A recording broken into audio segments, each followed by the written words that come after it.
US President Donald Trump says he has total authority to end the lockdown in all US states. But his feisty comments during a media briefing are being criticized. Experts say the Constitution places public order and safety on states themselves, and therefore governors should decide if and when to lift restrictions. At least 600,000 cases have been confirmed in the country, with more than 23,000 deaths.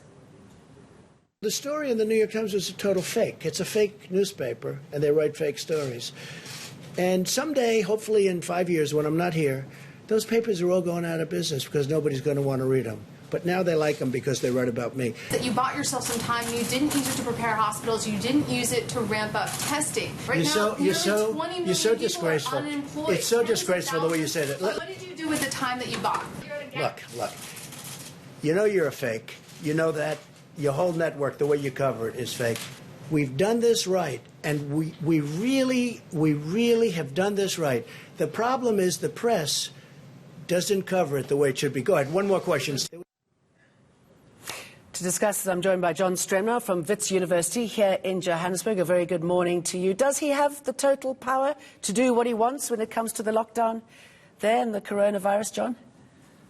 It doesn't appear, from my understanding of the constitutional separation of powers between the states and the central government, that he has as much power as he's pontificating he claims to have. And the problem that we have in the United States right now is that you've got a public health crisis of enormous and growing complexity, and you've got a constitutional crisis that's brewing because Donald Trump wanted to offload the management of this problem to the state governments. There are 50 of them, and they've acted very differently and in different ways, but they've been pulling together increasingly around testing more and tracking more and quarantining more, and they're making plain that they're cooperating to try to contain this threat to the public good, whereas Donald Trump is pontificating every night in Washington, saying conflicting things, uncertain things. He doesn't have the trust of the governors or the people, it seems to me, except for his base, and the capacity of the federal government under his administration has been so weakened that you can't really use the federal emergency management agency in an effective way, the way Barack Obama did when he was confronted with natural disasters. I mean, you'd wonder if there's even a case for opening some sort of criminal case here. I mean, there are reports that he was warned months in advance. He was given an outline of how this is going to play out in the United States, and yet he decided not to tell anybody anything about it and to do anything about it. Where is this leaving him? How vulnerable, not to his base, but how vulnerable in the bigger picture?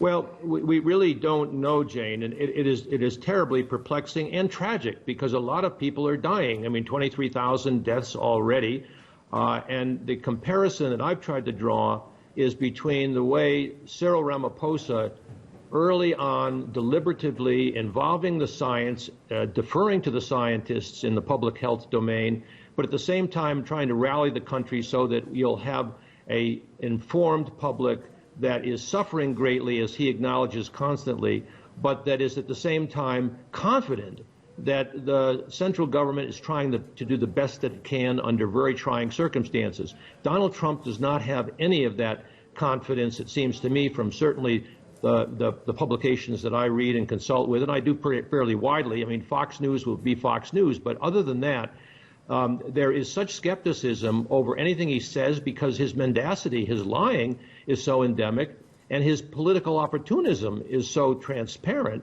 that the role of science and the role of law and the role of the Constitution really takes a short shrift under him, and as a result, you've got total confusion at the center, which is bad for America and bad for the world. That's what I was going to ask you. I mean, whatever happens there at this time is a big concern to the world and us here in South Africa.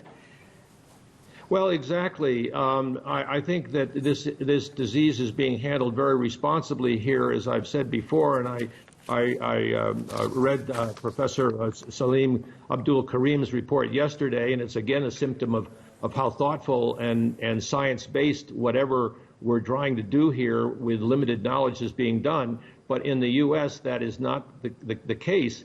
And I don't know how the world adjusts to the biggest economy in the world tanking the way that it's likely to tank.